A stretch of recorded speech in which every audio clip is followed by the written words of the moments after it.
So we're going to be talking to our very talented panellists today just about what inspired them to become filmmakers, why they continue to work in Western Sydney, what tips they might have for you on how to break into the industry and continue to find inspiration, and how their work might help put Western Sydney on the map. Well, not on the map, but maybe in the minds of those commissioners, editors, producers and funding bodies that don't seem to be here tonight. But we're filming it for them. So why don't we start with all of you? Maybe you can start, Maria. What inspired you to become a filmmaker, and how has your Westiness, I can say that because I am one, how has your Westiness influenced your storytelling? For me, I would probably say I'm not trained as a filmmaker or an actor, but I kind of came from a background of psychology, and even prior to that, as a kid growing up in Western Sydney, I used to be bullied in school for being different, and then my parents would put me through martial arts, and then since then always loving connecting to Hong Kong action cinema, because that was where I could see pretty much people who look like me in empowering roles, and on top of that, seeing women, especially in the Hong Kong action era, in like powerful roles and action roles, and that's sort of one of the reasons why I love that and why I feel like I want more of that in Western Sydney. So what about you, Dave? You've got a very international kind of focus now with Granny Flat Comedy. I mean, who are some of the big names that have appeared on your show? You're making me rattle this off? That sounds like I'm bragging. He's humble, Greg.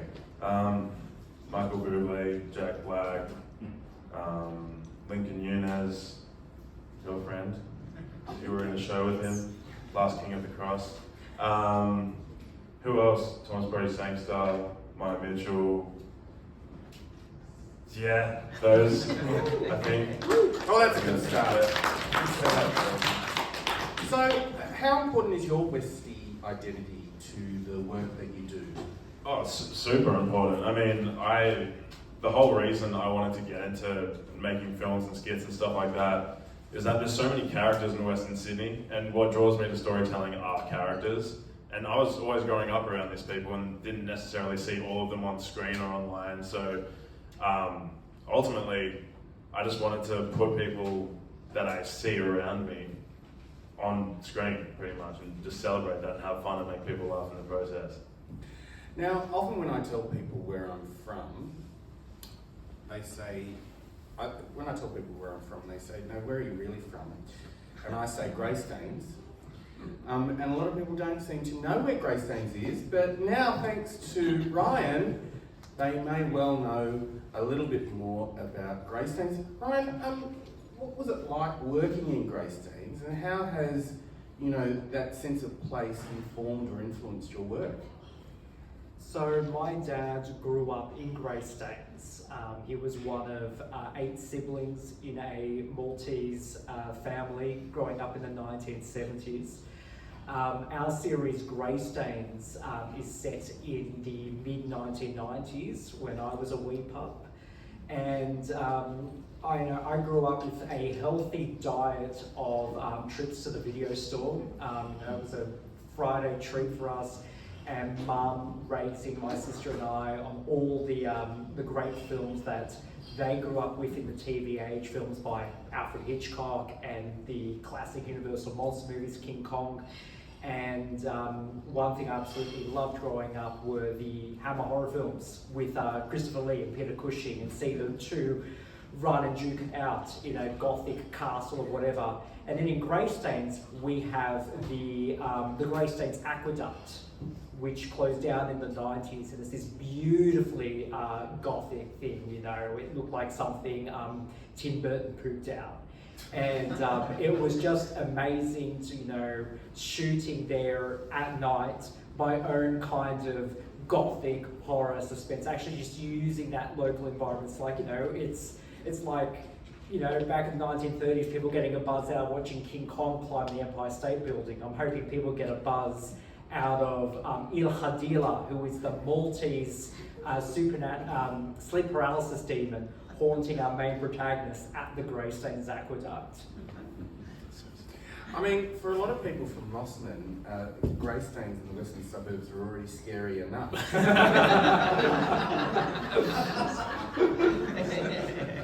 How do you kind of address those misconceptions and preconceptions and prejudices through your work? We just block the comments. No, I mean, you know, to be quite honest, the Greystanes community was incredibly obliging. Cumberland City Council were fantastic. You know, the whole team felt safe, and you know, there's a lot of bad, you know, as you said, misconceptions. But it was a safe, happy shooting experience. And what I hope the series does do is just reminds people about the love of the Maltese Australian community within Greystanes, which is something that's becoming almost like a relic in itself. Something that's been lost. I mean, a lot of humour is very particular or specific to different cultures and subcultures and places. You know, I remember my mother saying to me once that Greystanes was the Mosman of the West, and I said, well, that's because we've got Geraldine to compare ourselves to. But how do you translate your Western Sydney experience into a universal comedy, Dave? Well, it's good because I think you always got to start local, and I think when you grow up around, as I was saying before, just the characters that are around you, you're not short of inspiration. There's always people in your life that are interesting or compelling. So you kind of have a leg up in that sense that all you have to really do is impersonate some people that are around you, and you already have content. And then international audiences generally look at that, especially on Australian screens. They're like, oh, that's funny, that's different, that's new. And you're bringing these things that may just be everyday to you by starting local, but then they might resonate with a wider audience just through like universal themes, relatability, human experiences, things like that, if that made any sense. Now, Maria, you're a female filmmaker from what funding bodies like to call a culturally and linguistically diverse background, or CALD, which kind of doesn't sound like anyone from one of those backgrounds would call themselves. And you're navigating not only, you know, a very kind of, I guess, demographically or racially hegemonous and homogenous kind of industry, which is the media and film, but also a very male-dominated culture, which is action film. So what are the challenges that you faced, and how did you high-kick your way through them? I think for me, because I always felt that it's good to get as much experience, and for me, I've been working on projects overseas in China, in Vietnam, and I worked on a Roger Corman film called Fist of the Dragon. I don't know if you know Roger Corman, who's a father of big great films. So a lot of the stuff that I learned in working on his film and how he was able to like make something with so little, that's something that stuck with me. But at the same time realizing I come into a lot of these other productions and already I've been labelled. The first moment when people see me, they go, oh, what's that little girl? Who's that assistant, right? And as I go through, I'm like, no, I'm here to actually design the action. People kind of like, really? Like they double take. And then I knew within most interactions, you've got pretty much about first 15 seconds to change people's mindsets, to then get them on the same page of what you need to achieve. Because everyone's always going to have stereotypes of you. So for me, people look at me, female, emotional, we're not able to choreograph action, we're not able to make decisions, we're so good at supporting someone, and I want to always challenge that, but of course do it with grace, because if I'm too forceful, then I'll be labelled as a bitch. So there's always this navigating, this acting I have to do, and juggling the different vibes to also get what I want. So how do you stay true to yourself and who you are, and you know, your Vietnamese and Westie roots? It's an interesting, because every single project or every single interaction, I always go, okay, is it flowing or is there tension? So each time I even know within my own culture, there's a lot of tension because there hasn't been a chance to share, to express, to love openly.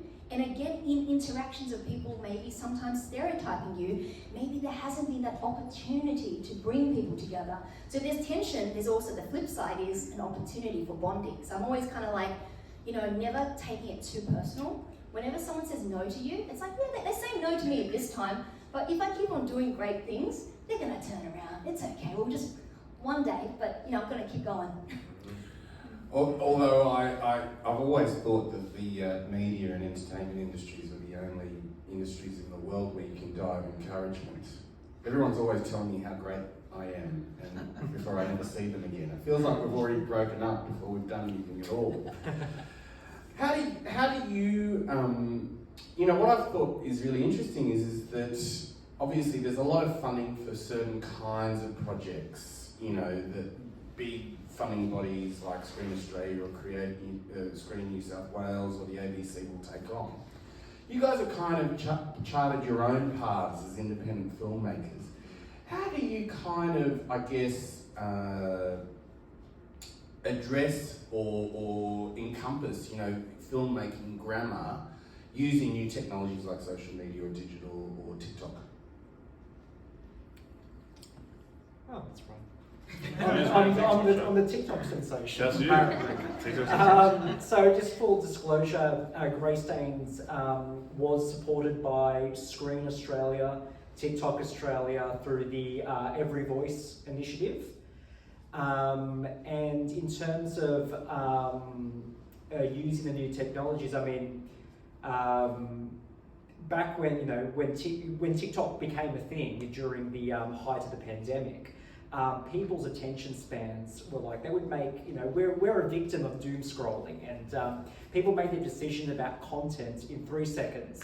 Back in my day, it used to be 10, but if someone was going to engage with what you had created, now in the last couple of years of TikTok being a mainstay in entertainment, it's now like, if you look at the analytics, it's now people are making a decision on something between 1 to 2 seconds. It's nuts. And this is where my background, a lot of my filmmaking practice is informed by my background in advertising, making 15-second commercials, 30 seconds commercials. You're selling a product, you're selling yourself, you're selling your brand. So it's thinking differently. Like, of course, with TikTok, you're operating within a vertical space. You're working within in portrait mode.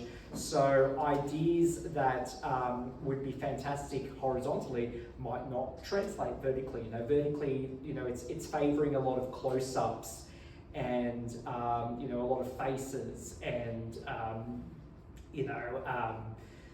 and also.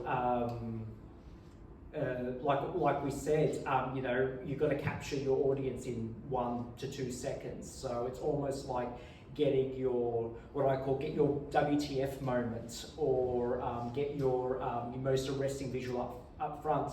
And if you're working on something like an episodic, like Greystains, that's not always necessarily possible. Like, not every episode is going to do as well as the other. Now, obviously, we've realised that all our action-oriented suspense episodes have done a lot better than our, our character-driven ones. Those crucial episodes you need to tell your story, to get invested with the characters, to make up the themes of your story. So, you like I said, it's just you're a victim of doom scrolling now. Whereas back in the day, people would go onto YouTube because they were invested in something initially. So they would go on there and they would sit through the commercial to watch what they've come for. With Greystains and any scripted TikTok media, you're relying on people who have already been invested with the story. But people could be exposed to your drama on the 10th episode, on the 3rd episode, through just doom scrolling what turns up in their newsfeed. So there's so many and the rules are being rewritten constantly. It's hard to keep up. So what are some of those rules, Dave, just in terms of engaging with new audiences online through social media? There's no rules. Like, the best part about creating content online is it's instant feedback. And I think what I love most about it, and that's why I kind of put all my eggs in the digital basket, Like we pretty much try and make comedy short films every week to put out because we can instantly get feedback on this character works, these themes work, people enjoyed things like action, people like the suspense, we like to play with genre. You take traditional forms of filmmaking and you can play with them and people are familiar with those formats, and when you subvert them or twist them or use them to insert your characters into interesting scenarios, people connect with that sort of thing. And I just love the fact that you can build a relationship with an audience and it can almost become really personal because people see your faces every week, and if you're putting things out on a consistent basis, they feel like they know you and they keep coming back, and that engagement gives you a really great platform to, you know, you might, back in the day when I was making short films, I might make one thing and I put it out and I get feedback on that, but then it's like 3 months will pass me by and then I put out the next thing. Whereas now, with the internet space, you can put out anything at any time, on any day, and there's going to be someone there to see it and they'll have something to say about it, hopefully. And if it doesn't work, you know. And if it works, you know. I mean, it's interesting, isn't it? That I remember showing my age. People often tell me how good I look for 60, actually. You do. Thanks, I'm 50. But I do recall in a dark, distant film studies class years and years ago at UTS, where I read that Andre Bazin said if Voltaire was alive today, he'd actually be up in his room with a Super 8 camera, not writing books but making films. And everybody has become so much more, you know, visually literate thanks to these things, taking photos and doing videos and stuff like that. And you can see that evolution of, I guess, you know, where we once had films that talked about human stories, now they're very driven by special effects, and people are now returning to, say, TV as a kind of, you know, long narrative form. What changes do you see technology, especially social media, doing or making in terms of filmmaking or narrative as such, given the constraints, I guess, about over production and attention span?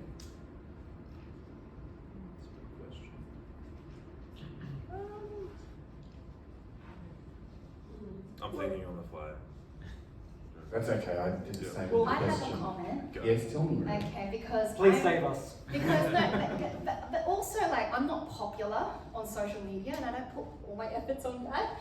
I just kind of go, like, how do we everyone's got a limited amount of energy, and what if we put into it? Is it what we want? Is it something that we really believe in? And even if you do us one small thing, and it only gets seen within yourself and your community, that's still fine.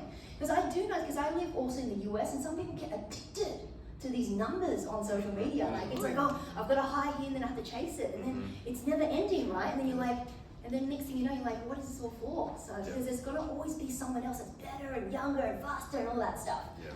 So I know what you mean. That's so true.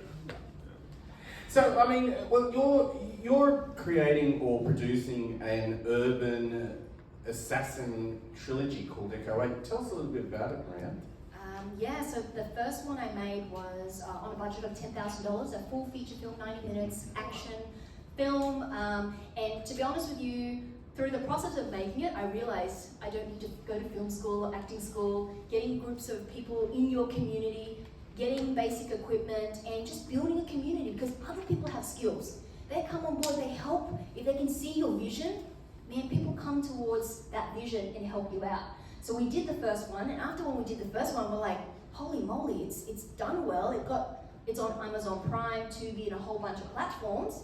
Let's rinse and repeat and try it again, because people might think that we just fluked it. So therefore now I'm doing the sequel and prequel, and then we just chucked a Indiegogo funding campaign, and in the first 15 hours, we raised $15,000. Currently it's $34,000 that we raised, and the thing is, I'm thinking, wow, a domestic local project based in Western Sydney, but now garnering investment from producers around the world. What does that mean? It means that if you've got a project that is universal, and they can feel your energy, they can feel your authenticity, then people will come on board. It's interesting though because you know in publishing, for example, there's a lot of examples of self-published authors on Amazon who sell millions and millions of books, ultimately still wanting to return to traditional publishing houses for distribution. With all of you working so independently, do you see what you're doing as its own channel, as its own kind of venture, or is it an opportunity, I guess, to create a show reel for a big distributor or producer? I think it's the online space for me personally. I see it as a way to create like a body of work and a proof of concept for what you can do. And also the good thing about making things online that I've found is that if you go to funding bodies or distributors or anything like that, you can go in and be like, we've got an audience, these are our numbers, this is what people have to say about us, and you have social proof of everything that you've got. But I'm proud of the stuff that we make because, you know, you can tell people what your page is and people can instantly go straight there, and then you've got your body of work to show for it. And what was the bit you were saying about distributors? Well, yeah, just, is it something that you kind of continue to do, for example, like Ryan on TikTok? Or would you go, or are you using that as a kind of calling card or show reel? Yeah, I mean, like, you know, just to agree with what you said previously about, you know, having your work in the online space, you're also, you know, you're building a body of work, and you're also finding out who your audience is. So when you know, if you want to catch the bigger fish, you've got a good understanding of who your audience is. Like, you know, you use any of these apps. You know, the business side of these apps, like if you use Instagram or TikTok, you can find out all the analytics. You can find out what age group it's ticking with, what national demographic it's ticking with, and you can bring these facts and figures to your whoever you want to pitch your idea to. I like, you know. For me, storytelling is storytelling, and I like to experiment with platform, with media. But I mean, you know, I'd like to do something in the feature film space next. You know, TikTok was a very good environment to you know, just to, you know, kind of show off who my character was, what my identity as a filmmaker was. And but yeah, it's like, you know, if you don't put yourself out there and make yourself a bit vulnerable and get used to the good feedback and the bad feedback, you know, it's make yourself vulnerable first and then pitch your projects. It's interesting, isn't it? Because 45 years ago, young Greek medical graduate George Miliotis got together with a few mates out in Western Sydney and made a movie, pretty much the most profitable movie ever until the Blair Witch Project. So you might have heard of it, it's called Mad Max. Yeah, that project's not going to fly. So it's amazing to think that one of Australia's most successful films came out of a Western Sydney imagination, was made in Western Sydney. What do you think, being from Western Sydney, how does it inform your filmmaking? Why do you think people from Western Sydney have so many great stories to tell, Maria? You see these two things? It's called your hands. And if you want to make a film, you've got to get your hands dirty and make it. I don't know, there's something about Western Sydney, about like not just sort of sitting back and sort of being entitled for things to happen, but then going out there and connecting with people and using your two hands and your spirit and your energy to move that, to make it happen.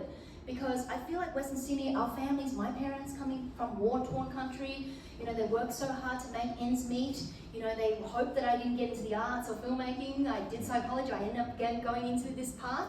But at the same time, showing them that, you know, okay, if we're going to get into the arts, we're going to have to show results. So for me, whenever being an artist, it's not just, hey, let's just do it because it's pretty. It's like, if you do not give the results, you're out of it. You've got to have to go and work.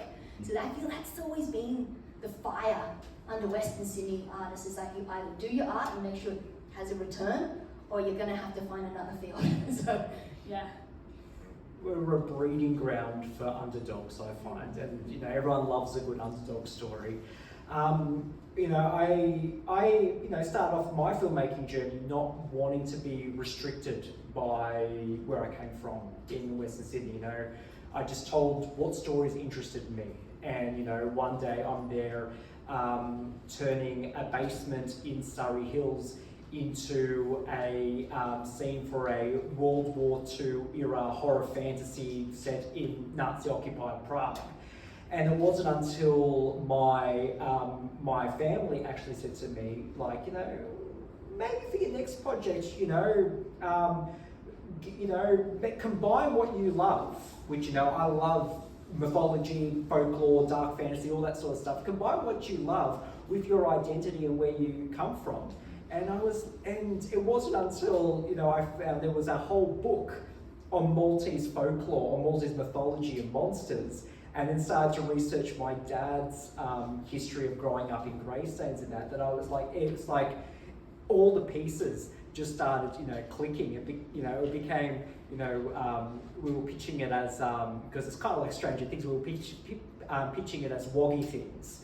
And, and that really struck a chord with people. And, actually building, making this piece, it also, I started to become very proud of the Western Sydney identity. And, at first it becomes like it's our duty to tell our stories. It's our, no one else can tell the Western Sydney stories but us. It's our duty. And then when you see people actually, find the universal appeal of the Western Sydney story, that that this story could resonate anywhere. You realise it's not your duty; it's your privilege as a storyteller and as a filmmaker. So, how do you feel about people from outside the Western suburbs? Trying to tell Western Sydney stories in the way that you might try to tell stories about people in Prague during World War II. It's okay, but you can tell. I was watching a show on Netflix the other day, and there's characters that are meant to be from Western Sydney, and you can tell that it was written by people that weren't necessarily from Western Sydney, or played by people from Western Sydney. I don't personally have a gripe with it, but you can tell. And when there's a lack of authenticity, I feel like that's where you open up the gates to create a rift between an audience really believing in the story and the characters, because it feels fake or fabricated, or Authenticity is such a big one. Yeah. Not only did I have to honour Western Sydney and Greystanes, I had to honour the Maltese Australian culture. I had to honour my nana and my nanu, or I would probably die with shame if I hadn't honoured, even came down to casting Maltese actors in roles and collaborating with them on the script and actually having them say things like, oh, Ryan, that wouldn't fly with a Maltese person. Maybe try this line, which I love doing. I love collaborating with people. But yeah, it's true. It's like what you said. If it's not authentic, it's gonna smell and it's gonna upset someone's nose. And people, like we said, people aren't just savvy about their, the visual language of film. They're also savvy about identity and character and culture. So yeah, be mindful of that always. I personally have a problem when that happens. And I've had opportunities to work with lots of different film production companies that would engage with me because I tick a big box for them. And then whenever I sort of say, wait a minute, isn't that racist? They're being told, don't you have a sense of humour? And then I'm always, whenever I'm working with mainstream... I get that a lot. I get people, gaslighting or something. They always tell me to lighten up, and I always say, well, if I could, you wouldn't have said that. Exactly, yeah. So that's the thing that I find that working in, always negotiating when we're going into this space, go, yes, we're working, but then for some reason, why do we feel so tired and so our soul's getting sucked away? And unless we have our own independent film projects, that's the only thing that we have. And that's why it's so important that we still have our own projects to keep going. Because if we kind of get sucked in the industry and we stay there, we're going to be so jaded as creatives, right? So it's this balance that we have to do, this juggle. I mean, why is Western Sydney so overlooked culturally in Australian culture?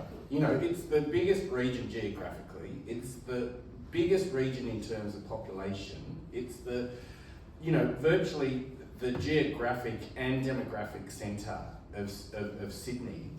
Why does the mainstream media and big production companies and stuff like that, which tend to be centred in the CBD and the eastern suburbs, why aren't they looking at Western Sydney or becoming more involved in Western Sydney? Why has Western Sydney been so ignored, do you think?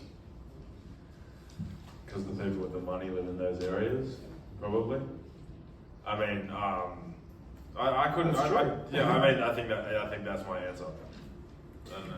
So what about, say, for example, the organisations like the ABC now moving out to Parramatta? Do you think that will increase the visibility of Western Sydney and Western Sydney talent and storytellers? Well, for years they've been talking about Lakeside Studio in Penrith, like, you know, building that huge film studio. So it's only a matter of time before we take over this monopoly of not just filmmaking happening in the city, but also film education happening out here in Western Sydney as well.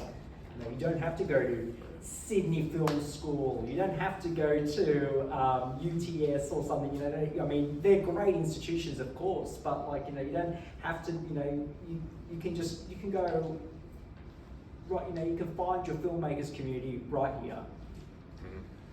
I think that people make organisations, and people who are operating in these organisations, if they can get over the otherness, I think that really causes the friction of like coming, and I do find that sometimes people might look at Western Sydney and they go, oh, there's these stories, we want to get these stories, but we can't give them the position as a writer or director, but they can be our community consultants, you know, and that even then you're like, wait a minute, I can do stuff, I'm not recognised in your sort of circle, but hey, can you at least look at me as not a threat? And that can you at least, you know, talk to me and really tell me what's going on, because we can find ways to negotiate on how do we both tell this story that's going to be a win for my community and also a win for your mainstream audiences as well. But the conversation needs to be made, and as us filmmakers, because sometimes we do struggle with having to make ends meet within our creative projects, and then mainstream's pulling us in all different directions, and having to stay grounded to go, wait a minute, wherever we go, we're going to have this groundedness, and we can be able to say, okay, this one, a bit wrong there, but we can maybe adjust and tell people how they can treat, you know, people from, you know, different walks of life. I mean, I do wonder about, as we said earlier on, about diversity of stories and who gets to decide whose stories get told and how they're told, given the relative homogeneity of, you know, a lot of the media, especially in commissioning. Although, of course, you know, Netflix head of content for Australia, Ki Lu, is like Maria Vietnamese and has done some really interesting things with Heartbreak High, which has been a global hit around the world. She also did Byron Bays, but we won't hold that against But it's interesting, going back to what you were saying, Ryan, about woggy things. You know, I always think about, say, Nick Giannopoulos and the whole Wog Boy, Wog Empire, blah, blah, blah. You know, Paul, Paul, I know what you're saying. You know, we think like, you know, it's my responsibility to be the next Super Wog or Sushi Maker. It's like, that's what we do ethnic comedy. But I was like, no. My interest is in, you know, being told, you know, scary stories as a kid. That's my interest. And you know, giving it the same kind of, you know, not treating it like an Australian horror film, but kind of giving it that, that global lens. Like, you know, I don't want to be restricted by, you know, what apparently my culture or my identity, what stories we have to tell. You know, at the end of the day, I'm not just a culture. I'm also a human being. I'm also an individual. You know, I've also got my own wants and desires as a storyteller. So how do you balance that, I guess, honouring and that commitment and recognition of where you're from or where your culture is from, with, I guess, what might be perceived by commissioners and funders as playing up to their perceived stereotypes? How do you kind of push back against that? Oh, that's a delicate balancing act. Because sometimes, you can't fight the fight in front of you. You have to go in and look nice and yes, and boom, So you're gonna have to figure out which fight you're gonna go for. But at the same time, you've got to know sometimes you've got to say yes to this because there's a bigger picture, because you need to go in to, for example, a writer's room to then finally be able to create the change. But if you're kind of outside and putting your protest signs on, you ain't gonna get through. So that's a bit of strategy, but unfortunately for us, we have to, otherwise we're gonna get cut down. So we kind of have to be quite creative, navigating our careers and our paths and our journeys, and know the fact that we do have a limited amount of time, and what is best to put that into, yeah. So how do you see the role of, say, film festivals like Made in the West in, I guess, promoting and nurturing emerging talent? It's so good. Yeah, I still to this day love what Made in the West did for me, because it came at a time where I made a film, and going back to what I said about social media, the good thing about getting that feedback, but that's online. The good thing about making a film festival that exists within an area and it screens in an area and you get to network with people from that area at that film festival is so powerful and so special. And it feels like the connections you make at that festival, they're with your people. And when they're with your people, it's the same reason that you go to your family when you need to talk to them or you need someone to, it's because they understand you. And coming geographically from this area, being able to talk to people at a film festival like that is super special. And when you get that feedback from people like that, it just makes you feel like you're on the right path. So when you have people in your community say that they enjoyed your film, or they laughed at your film, or they liked the characters or the journey, it just means a lot more. And I think that's why a local film festival like a Made in the West I can be a lot more encouraging at the beginning of a filmmaker's career than, say, like a Sydney Film Festival, where it's a lot more broad and the stories come from all over the place. Homegrown stories, talking to people who also make those, it's really powerful and it encouraged me a lot. The audience is also better. They're also yeah. so much more fun. Yeah. I've gone to a prestigious film festival with my film, like St Kilda over in Melbourne. I know I'm always going to enjoy the Made in the West experience a little bit more, because I remember when the plot twist of one of my projects happened at Made in the West, someone literally just went, "Oh, F off!" And you would not and that's encouraging. If you want to kind of dabble in suspense and horror and all of that. I knew I couldn't get a beautiful response like that. It's something a little bit more lowbrow, or it's just so much more fun, and it's film going, the whole communal experience of sharing your work with others, and it's also the shortest commute to any film festival, so it's great. I mean, filmmaking is, quite a competitive industry, and we hear lots of horror stories about what happens, say, in places like Hollywood. Is the Western Sydney filmmaking industry or community any different, Maria? I personally feel from the Made in the West Film Festival, there's more community, okay? So when there's more community, there's more trust, there's more sharing, and we can be vulnerable with each other. I know so many other filmmakers connected to that film festival, and we're always able to share. When there's a problem, we can always figure out casting and so forth. So the competition, I feel, is less. In Hollywood, I would probably say it's as brutal. It's everyone's kind of trying to outdo each other, because over there they're working with such high budget.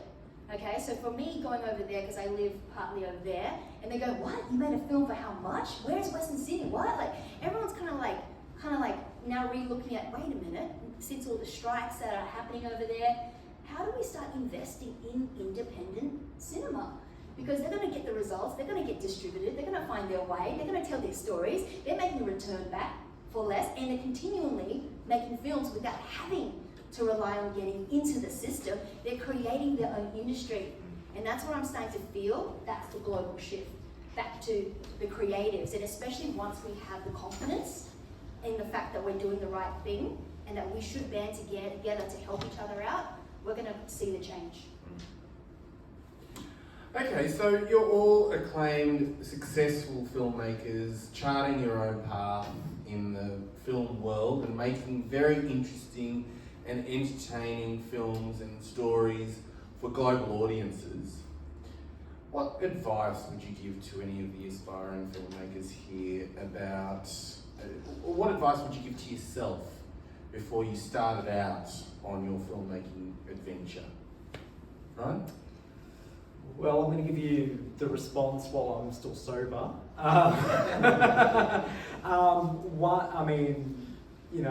Grey Stains was probably the biggest, hardest, most difficult thing I've ever attempted. I've got scars. It was its own horror story for me personally. One thing I would like to tell any filmmaker out there is no one's going to care about your story more than yourself. So choose your collaborators wisely. Assemble your team wisely. Also try to be as true to yourself as you possibly can, but don't, never lose sight of being rational or practical.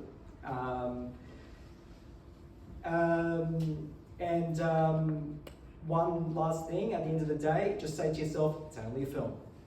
It's only a film. And you'll be able to go to bed at night. Dave, what's your advice to the young Dave? Just to make as much as you possibly can and get your hands dirty, kind of like what you were saying before, the best education that you can have. I went to film school for 3 years, and the biggest, I can actually not really recall consciously a lot that I learned at film school. I was also a really bad student and my attendance was bad. I had to repeat my last year of film school because it was so bad. But the lessons I learned from actually doing it, the problems that you have to solve when you're on set, learning how to troubleshoot, learning how to talk to actors, learning how to just talk to people and communicate is so important. And then that also helps you communicate your ideas to people when you're pitching. It also helps you communicate your concepts and your visions to the audience better because you have a better idea of how to get your stories out there and your characters across.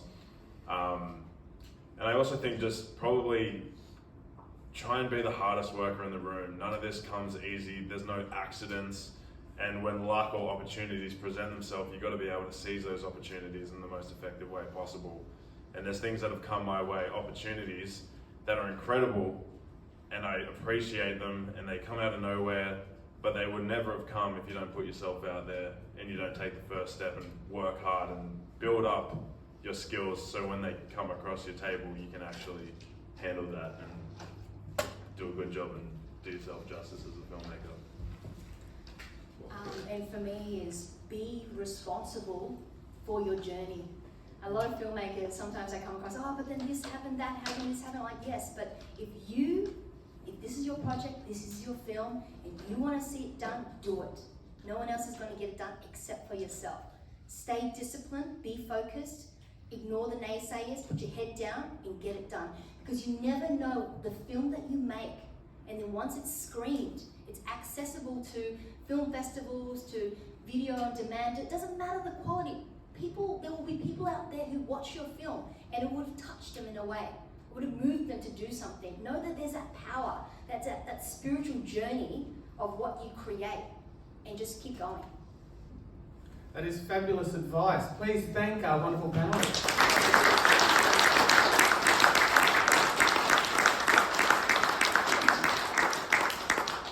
We ourselves and we as a community are the stories we tell each other and ourselves.